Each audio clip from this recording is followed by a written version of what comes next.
Purple and gold alert Los Angeles just pulled the boldest front office U-turn of the era and brought Anthony Davis back to the Lakers, the kind of franchise-defining swing that tears up preseason predictions, resets the Western hierarchy, and tells the league that the window is not only open, it's reinforced with steel. You can feel it in the building already, the way conversations shift in the hallways and how scouts rewrite their defensive cover pages when they imagine AD again in crypto. Calm Arena Purple, anchoring a paint that's been begging for a true eraser while supercharging the tempo with clean outlet. This is Lakers News Fan Report, your place to get updated news and real rumors of our beloved team with context that actually matters. And tonight I'm laying out the whole thing like we do here. Why the AD blueprint transforms this defense overnight. How the offensive geometry around Lebron recalibrates when the rim is protected and the glass is secured.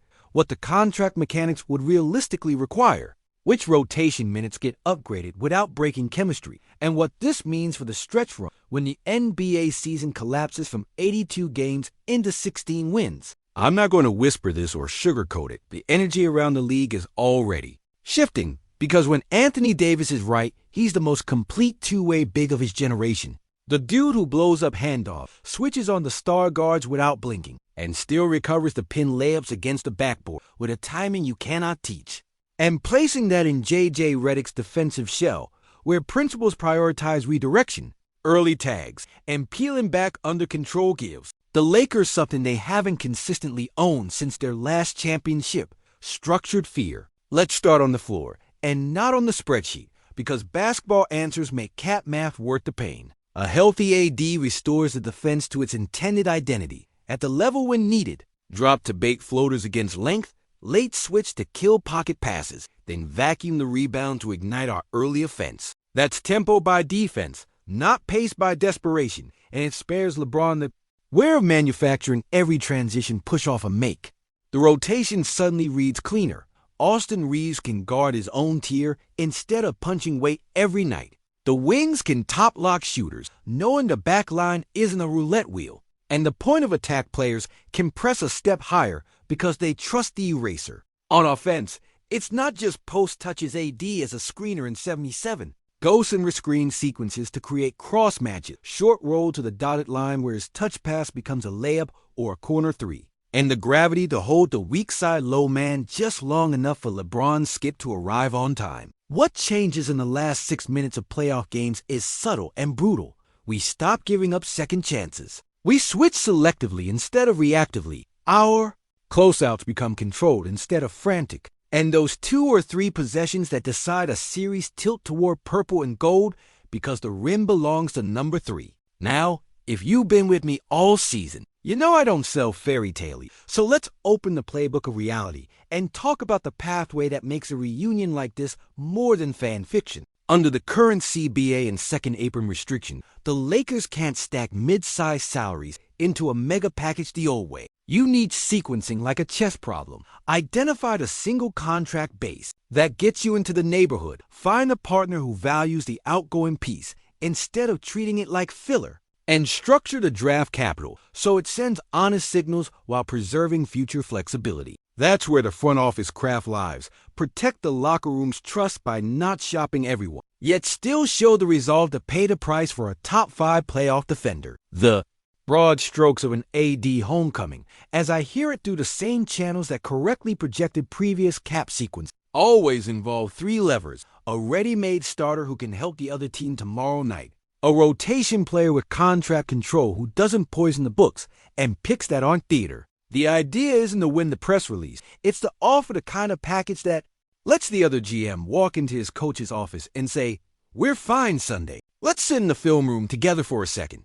Because tape tells the truth. JJ's staff built this defense to funnel into predictable areas, but the roster has been a step short of executing the most ambitious version of that idea. With a D-back, the Lakers can trap from 2, peel on the bump, and still arrive at the rim with length. The shell becomes a closing fist instead of an open palm. Think about the matchups that tortured us late. Big guard engines who love to snake and probe. Stretch bigs who drag our rim help above the break, and teams that spam empty side pick and roll to isolate our weakest communicator. Anthony Davis is the one player who compresses that menu. You can show high, recover, tag the roll, and still deflect a skip because his second jump and arm length erase. Mistakes that normal defenses have to live with. Even when he's not blocking shots, he's changing decisions. Drivers stop a beat early. Floaters get higher and softer. And rim attempts turn into kickouts that were fully loaded to content. That's not a highlight.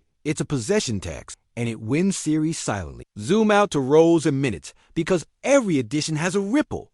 LeBron's load becomes smarter, not lighter. He orchestrates more in the middle of the floor, where his vision punishes stunts. And he sprints less against set defenses, with 4 eyes on him. Austin Reeves gets cleaner touches, because a D's rolls draw the nail help he needs to sling the slot pass without threading needles. The shooters are real beneficiaries. When bigs play in a crowd, they think slower, and slow minds give up back cuts and corner threes. Add the simple flow actions that JJ already likes Chicago into Spain. Horns with LeBron at the elbow and Reeves as the trigger. 21 series, when the second unit needs air and AD's presence, becomes less about give him the ball on the block and more about ensure the defense is outnumbered by the second pass. That's where you raise shot quality without jacking shot volume, and it's where role players become consistent. Consistency is what the best teams buy in February, so they can cash it in May. We should talk durability and workload because that's the adult part of the conversation. The biggest mistake teams make when they add a star big is treat him like a bailout plan every other night. Until May, the Lakers don't need that. The Lakers need structure. Set a firm minutes ramp with performance benchmarks that actually matter defensive events per minute without fouling. Second jump, recovery, ground covered on late closeouts, and guard the back-to-backs without apology. The sports science calendar is a weapon if you trust it, and the playoffs reward disciplined ramp-ups over heroic February totals. The other human layer is chemistry. This room respects guys who defend first, screen without mood, and talk in time. Ad does all three when he's right, and that's why veterans buy. The gravitational power of LeBron's voice is still massive, and when his voice meets a big who does the dirty work with joy, everyone else's job gets easier. I've seen it in this building too many times to pretend otherwise. Let's not ignore the market around us. The West is a knife fight, and the margin is thin. Denver's core rhythm, Minnesota's size, Oklahoma City's pace and length, Phoenix's shot making, the Clippers' switchable wings, every one of those teams wants you to stumble into your second unit with no plan. AD as an anchor lets the second unit breathe. He buys those 6 minutes without hemorrhage, and he steals 2 cheap buckets a night with seals, duck-ins, and rim runs that turn throws into finishes. Even his misses create value because he draws 2 and the weak side crash becomes a schedule win. Think about it.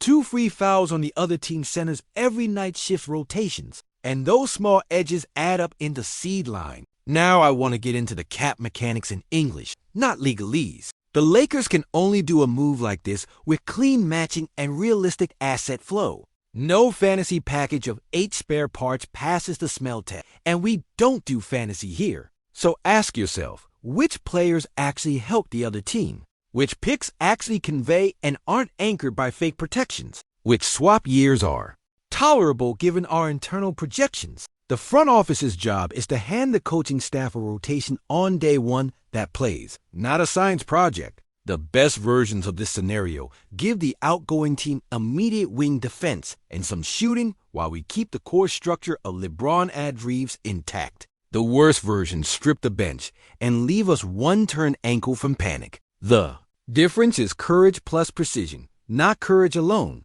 Let's come back to the court and tell the truth about crunch time, because that's where banners are earned. LeBron AD pick and roll isn't just a play. It's a machine that produces good math when the game is tight. If the defense shows 2 to the ball, AD short rolls into space for the 4-on-3. If they drop to protect the rim, LeBron eats the mid-range or forces the tag. If they switch, LeBron hunts the mismatch with the pace of someone who solved 1,000 similar puzzles. Now add JJ's late-game wrinkle Spain to force the low man to choose between shooter and roll.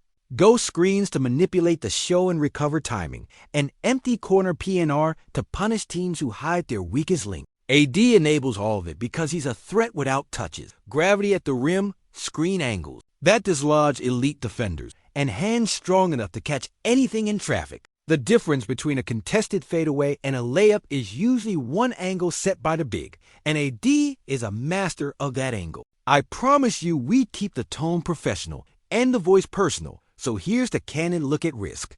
The price to pull a move like this is heavy, and it should be.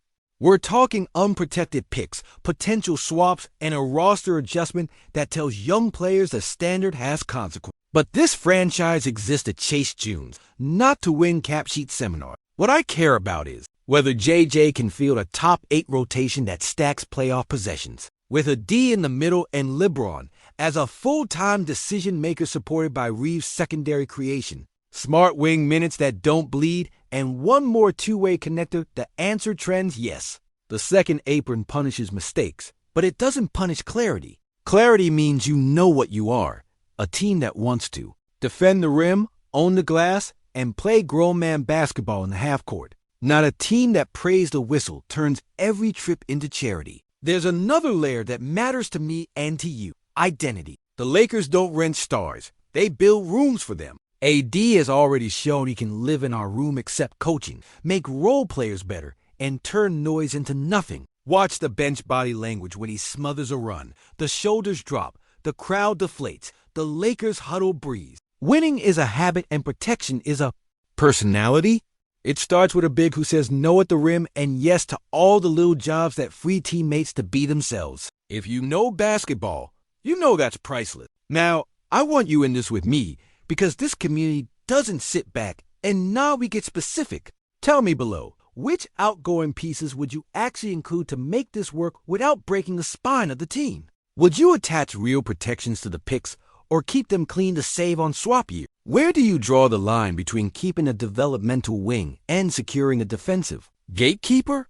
And rotation-wise, who closes next to LeBron and a D on a night when the other team goes 5 shooters? Do you prioritize point-of-attack defense or shooting variance? I'm reading everything because our best shows come from the comments where you all force me to refine the argument. And now, with the same honesty I demand from the front office, here's the plot twist I owe you. Anthony Davis is not a Laker tonight. He is under contract elsewhere, and the AD to the Lakers splash you're feeling is the merging of two realities, the basketball logic that makes this reunion make perfect sense, and the market mechanics that say it would require precise sequence, a heavy price, and timing that respects both the CBA and the other team's leverage. What I've given you isn't a fairy tale. It's a scenario with teeth. A plan that says if availability meets opportunity and the Lakers can execute the cap choreography without detonating the core, then you do it and you don't blink. If the availability never crosses into sane territory,